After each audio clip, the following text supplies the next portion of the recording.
A city orchestra invests $5,200 at 6% simple interest. How much is in the account after 1/2 year?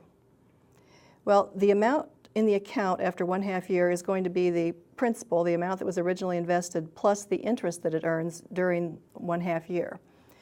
So let's first find the amount of the interest, and we'll use the formula for computing simple interest. Interest is equal to principal times the interest rate times the time of the investment in years. In this situation, we have a principal of $5,200. The interest rate is 6%, and the amount of time that it's invested is 1/2 year. So we've substituted into the formula.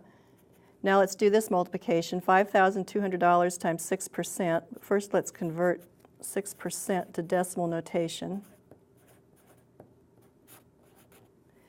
And now $5,200 times 0.06 is equal to $312. And we need to multiply this by 1/2. And when we do that, we get $156. So this is the amount of interest earned in 1/2 year. And we are asked how much is in the account after 1/2 year. So we need to add the original amount invested and the interest together to get that amount. And when we do that, we have $5,200 plus $156, and this gives us a total of $5,356 in the account after 1/2 year.